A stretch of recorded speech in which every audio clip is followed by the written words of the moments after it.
بسم الله الرحمن الرحيم الحمد لله رب العالمين والصلاة والسلام على أشرف الأنبياء والمرسلين أما بعد فأستعيذ بالله من الشيطان الرجيم بسم الله الرحمن الرحيم السلام علیکم ورحمۃ اللہ وبرکاتہ۔ عزیز طلبہ کرام، امید کرتا ہوں احباب خیر سے ہوں گے۔ انشاءاللہ آج ہم تفسیر جلالین کے درس نمبر 224 میں سپارہ نمبر 18 سے سورہ فرقان کی منتخب کردہ آیات 8 سے لے کر 10 تک پڑھنے کی سعادت حاصل کریں گے، جن میں کلام باری تعالیٰ و کلام مفسر کا ترجمہ ہوگا، ربط و تعلق آیات کو ذکر کیا جائے گا، کلام مفسر کی تشریح و توضیح کرتے ہوئے دیگر مفسرین کرام کے اقوال ذیشان کو ذکر کرنے کی سعادت حاصل کریں گے۔ تو آئیے طلبہ کرام بلا تاخیر بڑھتے ہیں اپنے آج کے درس کی طرف۔ بسم اللہ الرحمن الرحیم۔ رب تعالیٰ نے ارشاد فرمایا، او یلقا الیہ کنز او تکون له جنت یأکل منها وقال الظالمون ان تتبعون الا رجلا مسحورا۔ آئیے طلبہ کرام سب سے پہلے ان آیات مقدسہ کا ماقبل آیات کے ساتھ ربط اور تعلق جان لیتے ہیں۔ علماء و مفسرین کرام فرماتے ہیں کہ پچھلی آیات میں کفار کے ایک بیہودہ اور کفریہ مطالبے کا ذکر کیا گیا کہ ایک فرشتہ بھی نازل ہونا چاہیے جو ان نبی کریم کے ساتھ نذیر بنے۔ اب ان آیات میں کفار کے دوسرے بیہودہ احمقانہ کفریہ مطالبے کا ذکر فرمایا جا رہا ہے کہ اس دعوی نبوت کرنے والے کے ساتھ خزانے اور باغات ہونا ضروری ہیں۔ دوسرا تعلق ان آیات مقدسہ کا کچھ یوں ذکر کرتے ہیں کہ پچھلی آیات میں فرمایا گیا کفار نبی کریم کے کھانے پینے اور بازاروں میں آنے جانے پر اعتراض کرتے ہیں کہ بھلا وہ کبھی نبی ہو سکتا ہے جو کھانا کھائے اور بازاروں میں آئے جائے۔ اب ان آیات میں کفار کی یہ بات بتائی جا رہی ہے کہ وہی کفار جو نبی کے کھانے پر معترض ہیں اب خود کہہ رہے ہیں کہ نبی کریم کے پاس ایک خزانہ یا ایک باغ ہونا چاہیے جس سے وہ کھائے پیے گزارا کرے۔ وہ بھی احمقانہ بات تھی، اب یہ بھی احمقانہ بات کر رہے ہیں۔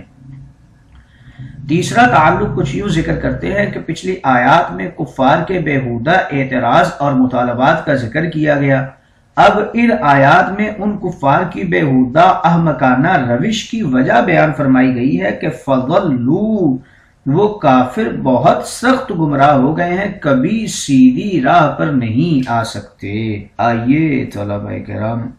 ربط و تعلق آیات کے بعد بڑھتے ہیں آج کے درس کے ترجمہ کی طرف۔ بسم اللہ الرحمن الرحیم۔ رب تعالیٰ نے ارشاد فرمایا، او یلقا الیہ کنز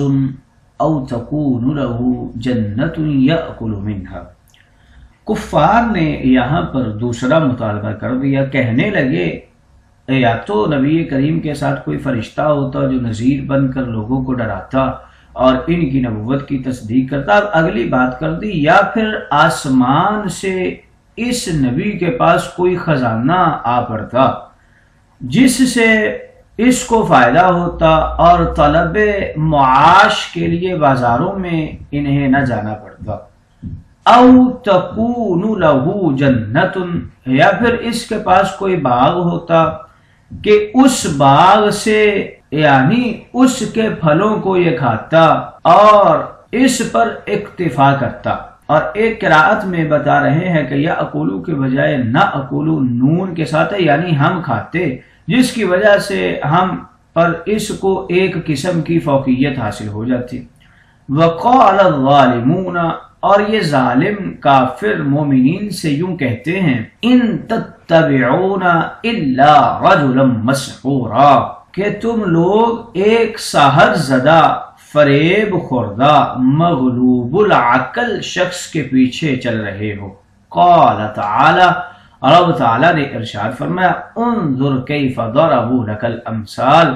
دیکھو تو صحیح یہ لوگ آپ کے لیے کیسی کیسی عجیب باتیں کرتے ہیں، بالمسحوری سحر زدہ ہونے کی، خرچے کا محتاج ہونے کی اور فرشتے کا محتاج ہونے کی، تاکہ وہ فرشتہ آپ کے ساتھ ذمہ داری میں شریک ہو۔ فَضَلُّوا بِذَلِكَ عَنِ الْهَدْيِ، راہ ہدایت سے یہ گمراہ ہو گئے ہیں۔ فَلَا يَسْتَطِيعُونَ سَبِيلًا طَرِيقًا إِلَيْهِ، یہ کبھی بھی راہ حق پر نہیں آ سکتے۔ تبارک الذی ان شاء جعل لک خیرا من ذالک، اللہ کی ذات تو بڑی عالی شان ہے، یعنی خیر کثیر والی ہے، اگر وہ چاہے تو ان کے بیان کردہ باغات اور خزانے سے بہتر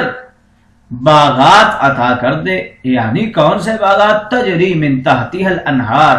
جن کے نیچے نہریں جاری ہیں، یعنی دنیا میں عطا کر دے، اس لیے کہ آخرت میں ایسے باغات آپ صلی اللہ علیہ وسلم کو عطا کرنا تو اس کی مشیت میں ہے ہی، اگر رب چاہے تو دنیا میں بھی عطا کر سکتا ہے۔ وَيَجْعَلْ لَكَ قَصُورًا، اور آپ صلی اللہ علیہ وسلم کو بہت سے محل بھی عطا کر دے۔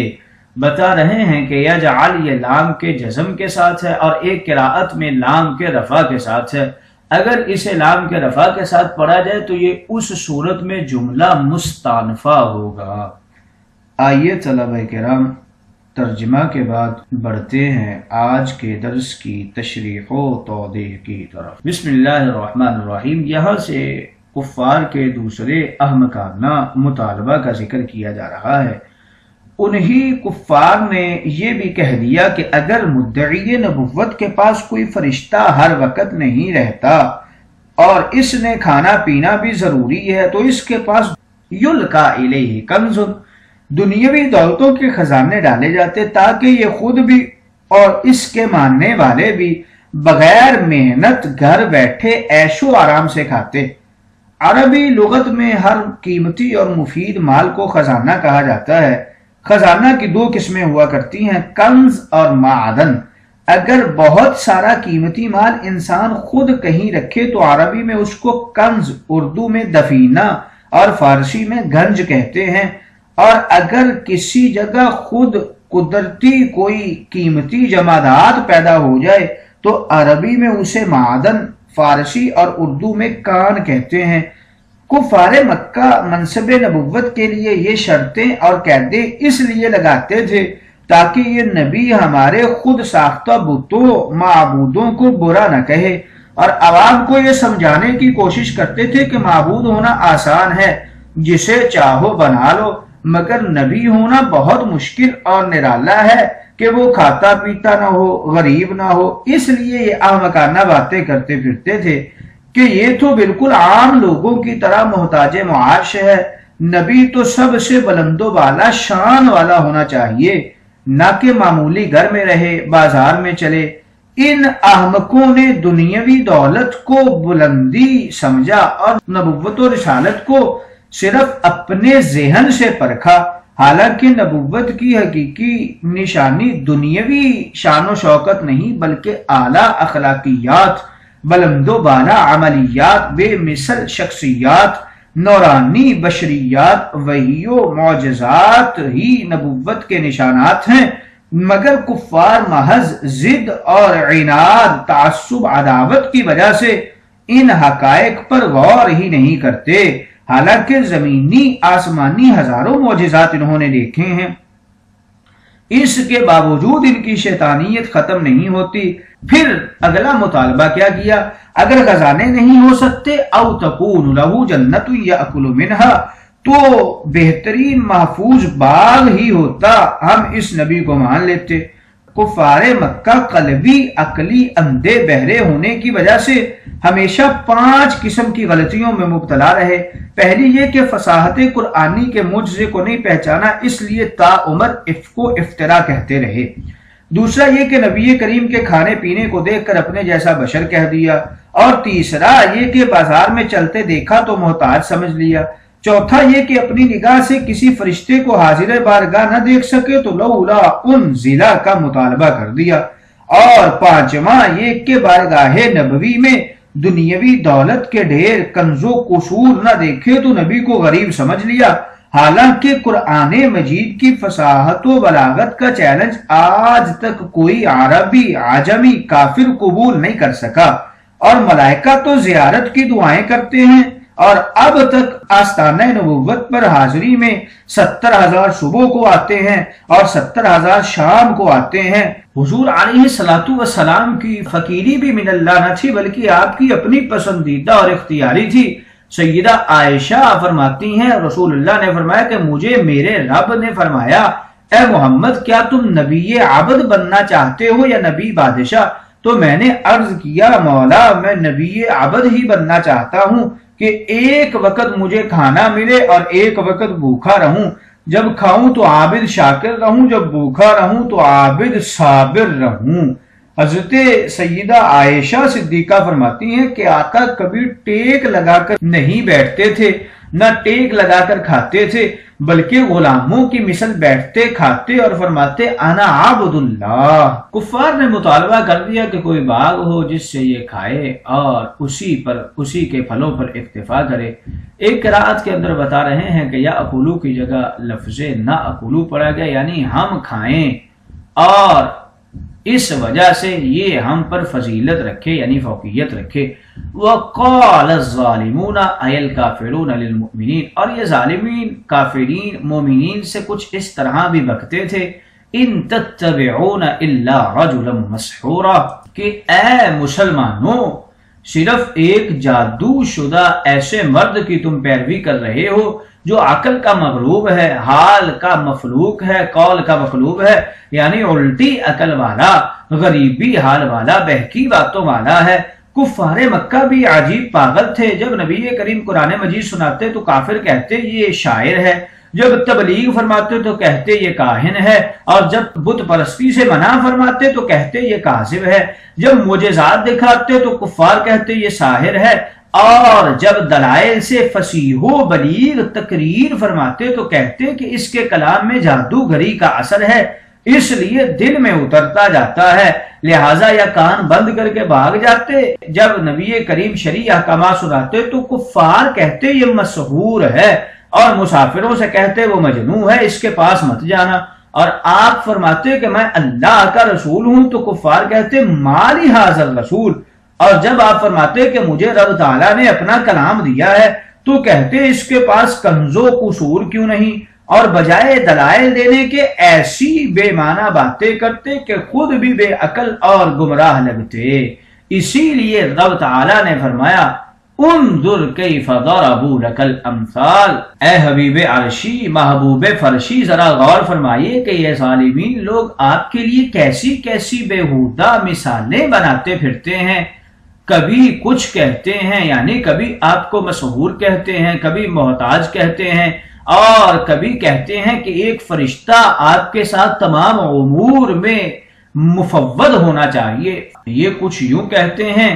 کہ یہ اعانت لینے میں ہوشیار ہے، قصے بنانے میں بڑا تیز ہے، یہ رسول افتراء کے اندر تو بڑا چالاک ہے، تملا علیہ میں بڑا سمجھدار ہے، اور بکرتم و اصیلہ میں رازدار ہے، لولا انزل علیہ کی قوت میں نادار ہے، یا اکل الطعام میں ہماری مثل ہے، یمشی فی الاسواق میں محتاج ہے۔ اور کبھی کہتے کہ اے لوگو اس رسول کے پاس مت جانا، کیونکہ لاجواب دلائل اور حکمت مصلحت والے احکام فصاحت والے وعظ بلاغت والے کلام سنانے کے باوجود یہ مسحور ہے،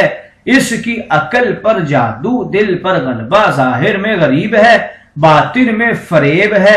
اے پیارے حبیب یہ کفار ایسی ہی بدتمیزیوں پر ایسے پاگل ہوئے جا رہے ہیں کہ اپنی ہی باتوں میں بدحواس ہیں، اس لیے فلا یستطیعون سبیلا، اب مرتے دم تک یہ کبھی بھی سبیل حق اور ہدایت برحق کی توفیق و سعادت نہیں پائیں گے، نہ ہی ایمان کی محبت، رحمان کی اعانت، قرآن کی حمایت پائیں گے۔ تبارک الذی ان شاء جعل لک خیرا من ذلک جنات تجری من تحتها الانہار، پاک پروردگار ہے وہ اللہ، بڑے وسیع علم والا ہے، لا محدود قوتوں والا ہے، بلا روک ٹوک خیر کثیر دینے والا ہے، اس کی ذات جامع معنی ہے، وہ جامع ہے اپنے محبوب میں ظاہری باطنی کمالات کا، اور معنی ہے ذات حبیب کو تمام ظاہری باطنی عیوب و نقائص سے بچانے کا۔ وہ برکتوں والا اگر چاہتا تو تمہارے لیے اے محبوب دنیا میں ہی باغات اور کنوز اور قصور اور بیوت تصور انسانی سے بھی اچھے بنا دیتا، جن کے لیے نیچے جنتی نہریں بہتی، مگر دنیا فانی میں یہ چیزیں نہ اللہ تعالیٰ کو پسند ہیں، نہ اس کے رسول کو چاہت و طلب، اس نبی کی نگاہ میں دیدار کبریائی اور قلب میں محبت الہی کے سوا کچھ بھی نہیں، ان کو تو جنت آسمانی کی بھی طلب نہیں، نبی کی نگاہیں تو سیر معراج میں بھی نہ حسن جنت میں اٹکی نہ قصور جنت میں بھٹکی، دنیا کی نعمتوں کو فنا، آخرت کی نعمتوں کو بقا ہے، اور دنیا میں نعمتیں ملنا امتحان ہے، آخرت میں نعمتیں ملنا یہ انعام ہے۔ اور اگر رب تعالی چاہتا وَيَجْعَلْ لَكَ قُصُورًا، اے حبیب مکرم اسی زمین دنیا پر جنتی محلات تمہارے لیے بنا دیتا، مگر تین وجہ سے جنتی چیزیں کسی کو زمین دنیا میں نہ دی نہ دکھائیں۔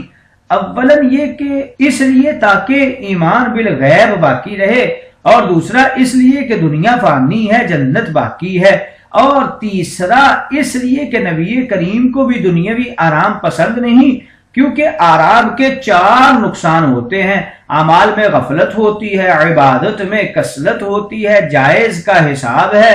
ناجائز پر عتاب ہے۔ یہ تو عطائے ظاہری کی بات ہے، مگر باطن میں اوتیت مفاتیح خزائن الارض کا انعام ہے کہ قاسم نعمت رسول اللہ کو بنا دیا گیا ہے۔ آئیے طلبہ کرام، ان آیات مقدسہ میں مفسرین کرام کچھ اقوال کرتے ہیں۔ تکونو کی قراءت میں دو قول ہیں، اکثر کی قراءت میں تکونو ہے مؤنث کیونکہ لفظ جنت مؤنث ہے، اور بعض کی قراءت میں یکونو ہے۔ یا اکولو کی قراءت میں دو قول ہیں، اکثر کی قراءت میں یا اکولو ہے، بعض کی قراءت میں نہ اکولو ہے، جمع متکلم۔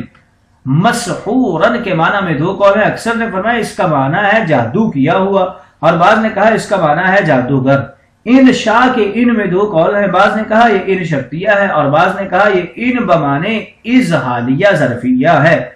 یجعلو کی قراءت میں پانچ قول ہیں، اکثر کی قراءت میں یجعل ضمہ کے ساتھ ہے، بعض کی قراءت میں زبر کے ساتھ ہے، بعض کی قراءت میں پیش کے ساتھ ہے، بعض کی قراءت میں یجعلو فعل مجہول ہے، اور بعض کی قراءت یجعل لکا، لام یجعل کا ادغام ہے لام لاکا میں،